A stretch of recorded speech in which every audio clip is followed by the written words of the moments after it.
The group was moving in tight formation when an unusual detail caught their attention. At Ryu's suggestion, there was no traditional midfield. She herself had taken up the rear as a living wall, focused on protecting Lily, Haruheim, and the others.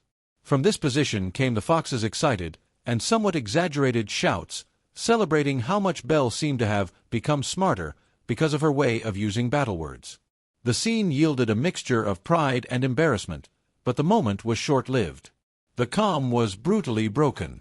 A Vinoceratops burst through the dense vegetation, carving its way through as if the forest were made of paper. The monster appeared right at the rear, forcing Ryu to move in a single fluid step to protect everyone behind her. Soon more creatures appeared among the shadows of the trees, crawling out as if they were part of the labyrinth itself.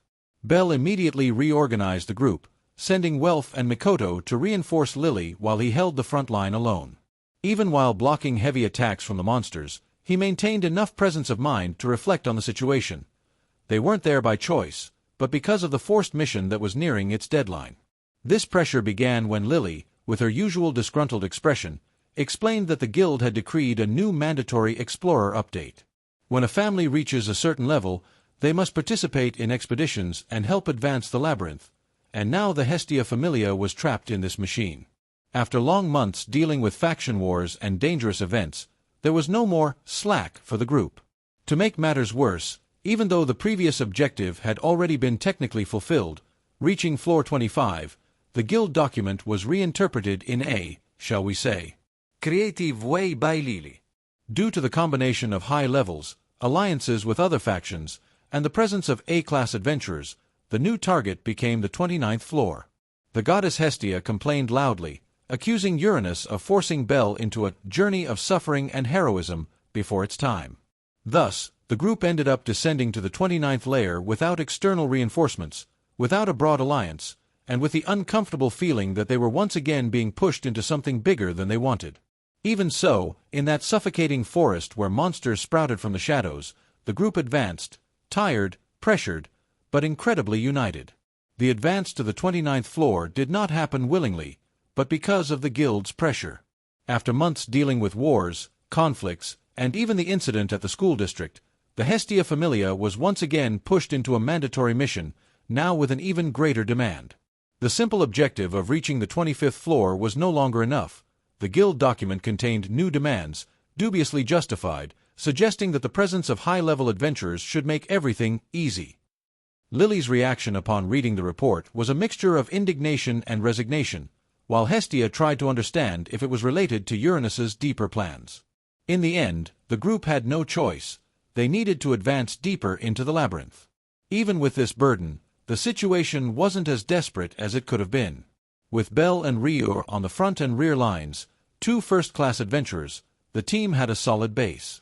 The elf strength, combined with the experience accumulated in the old days of the Justice faction, guaranteed strategic precision and security for the group, so the guild seemed willing to accelerate the pace of the conquest.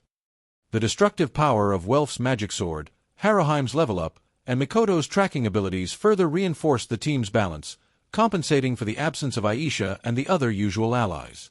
Furthermore, there was Nina's arrival.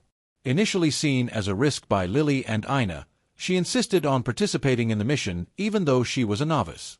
It was Ryu who surprisingly defended her presence, explaining how much a healer could increase the overall safety of the group.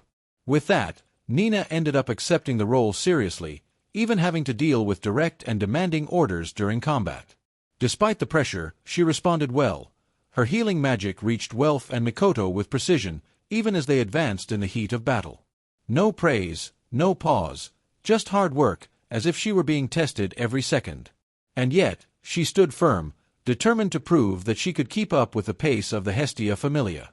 As they advance to Layer 29, the group adjusts to an intense pace. The combined strength of Belle and Ryu ensures safety on both fronts, while Welf and Mikoto precisely utilize their temporary reinforcements.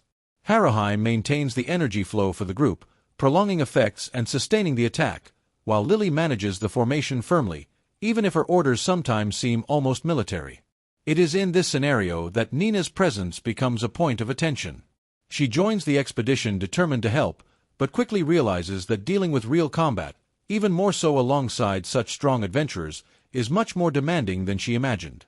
With each command from Lily and Ryu, she tries to keep up, preparing her healing spells with precision and without delaying the group's advance. Even nervous, she manages to predict routes, cast spells at the right point, and keep up with Welf and Mikoto's movements, something that many rookies wouldn't be able to do. For Bell, observing this awakens a mixture of pride and responsibility. He understands that Nina is growing, but also realizes how her lack of experience makes each step more tense. Still, her dedication reinforces the team spirit. Everyone, from the strongest to the newest, carries a part of the mission. The barrier between veterans and beginners diminishes as she integrates into the rhythm of the expedition. Even without receiving direct praise, since the group is too focused on fighting, Nina remains steadfast, battling her fear and proving that she is capable of keeping up with the team in such a dangerous environment.